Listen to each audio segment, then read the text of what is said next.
পাহাড়ের দুর্গম এলাকায় বসবাস করলেও তারা ভোটার। প্রতিটি নির্বাচনেই তাদেরও রয়েছে ভোট দেবার অধিকার। তাই সেই সব দুর্গম এলাকাতেও ভোট গ্রহণ করতে পৌঁছে যাচ্ছেন ভোটকর্মীরা।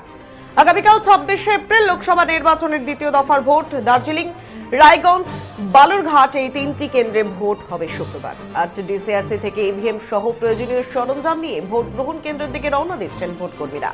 দার্জিলিং জেলার পাহাড়ের দুর্গম এলাকায় রয়েছে কয়েকটি ভোট গ্রহণ কেন্দ্র। যানবাহনের সেখানে যাওয়া সম্ভব হয় না, কিন্তু সেখানকার বাসিন্দারা তো ভোটাধিকার প্রয়োগ করবেন। দার্জিলিং জেলার প্রত্যন্ত অঞ্চলের P2, শিরখোলা, সামাদেন এবং রাম্মামের ভোট কেন্দ্রে আজ পৌঁছবেন ভোটকর্মীরা। তাই ইভিএম, ভিভিপ্যাট সহ প্রয়োজনীয় সামগ্রী নিয়ে যাওয়া হচ্ছে ঘোড়ার পিঠে করে। আর ভোটকর্মী এবং নিরাপত্তা বাহিনীর পায়ে হেঁটে পৌঁছচ্ছেন সেখানে।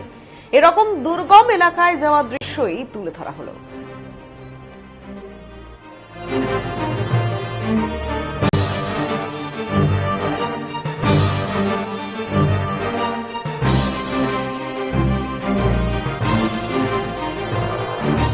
উল্লেখ্য, দার্জিলিং শৈল রানী নামে পরিচিত কাঞ্চনজঙ্ঘার অনুপম সৌন্দর্য এবং টাইগার হিল থেকে চিত্তাকর্ষক সূর্যোদয় দেখার জন্য প্রতি বছর দেশ বিদেশের বহু পর্যটক ভিড় করেন। দার্জিলিং এবং জলপাইগুড়ি উভয় জেলার অংশবিশেষ নিয়ে গড়ে ওঠা একটি মহানগর হল শিলিগুড়ি।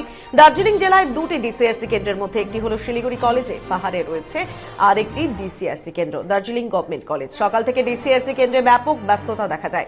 ভোটকর্মীদের মধ্যে তেমনই কয়েকজন ভোটকর্মী দুর্গম এলাকার ভোটারদের ভোট করাতে তাদের যেতে হচ্ছে সেই সব এলাকায়।